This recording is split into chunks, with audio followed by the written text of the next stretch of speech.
What's up everyone, welcome back to Workshop Rebuild. It's been around 2 weeks since I last uploaded a long format video, and that's because I've been sick for over a week. I'm finally feeling better, and I'm back in the shop to share with you guys updates on the ongoing projects that I have. So on this table, I have miscellaneous parts from the BMW R60/5 motorcycle project.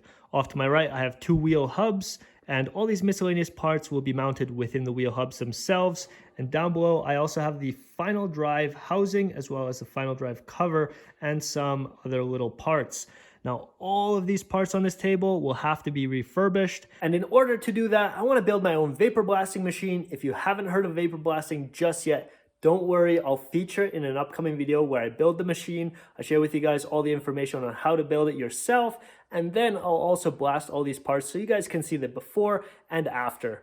Once everything is blasted, I can then proceed with the assembly process, and over here on this bench, I have brand new parts to share with you guys.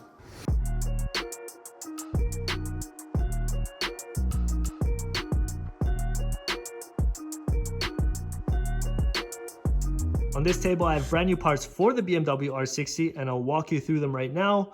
Off to the left, I have two brand new gaskets and 6 brand new seals for both wheel hubs.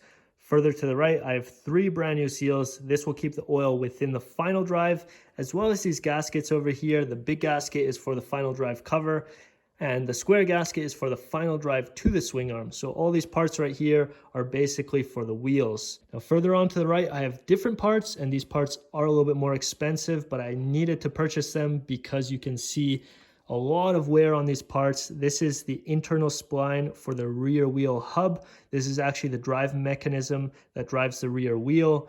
And as you can see, it is totally worn down in there. It's probably worn over 50%. That's just my opinion. And it's also not worn straight.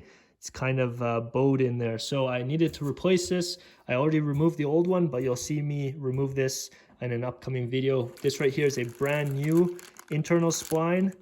I will be replacing this very soon, and to go along with that part, 10 brand new rivets.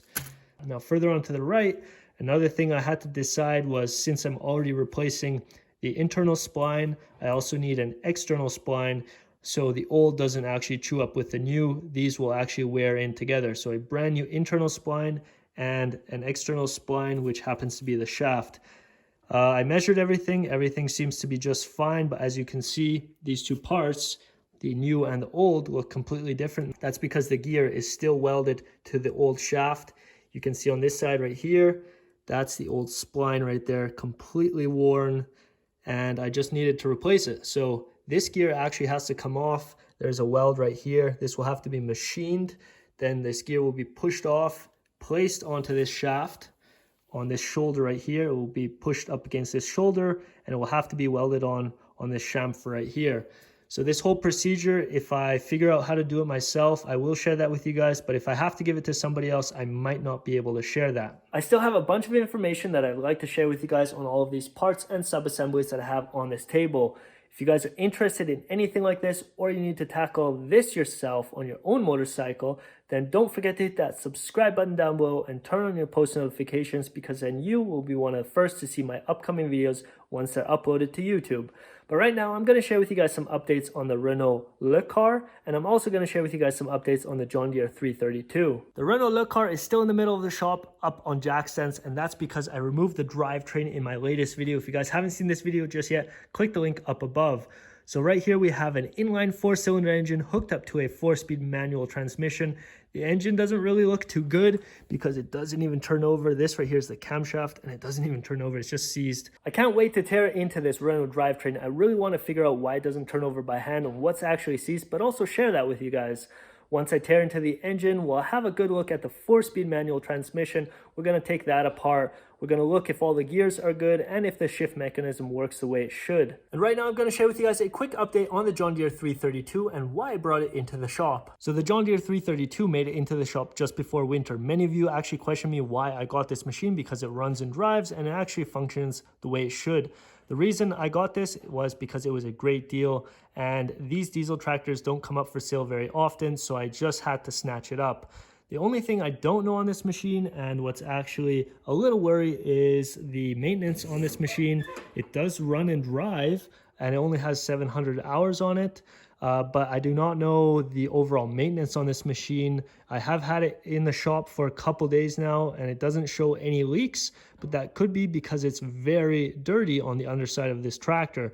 So one thing I want to do is remove the rear fender and remove some of the side panels and give it a good clean, but I also want to give it a good service. Most of the panels will be removed on this tractor. I will have access to the engine as well as the rear end and some of the linkages. I did notice the forward and reverse linkage is a little bit sticky, so I will be fixing that. And if there's anything towards the rear end that I need to fix, I will share that with you guys in an upcoming video. So I shared with you guys a lot of information on all the projects that I have within the shop, except for one project. There is still one project reveal I will share with you guys in the near future, so stay tuned for that. I will focus on the BMW R60/5 because that's a priority to me. And then I will be working on the Renault and the John Deere 332 just as some side projects. If you guys are enjoying the projects and the content I share with you guys, I'd really appreciate it if you hit the like button down below. It gives me feedback if I'm doing a good job, but it also helps this channel grow a little bit faster. If you guys have any questions to any of the projects I'm currently working on, drop a comment down below and I'll get back to you as soon as I can. So right now I'm gonna get to work and I'll see you guys in an upcoming video. Peace.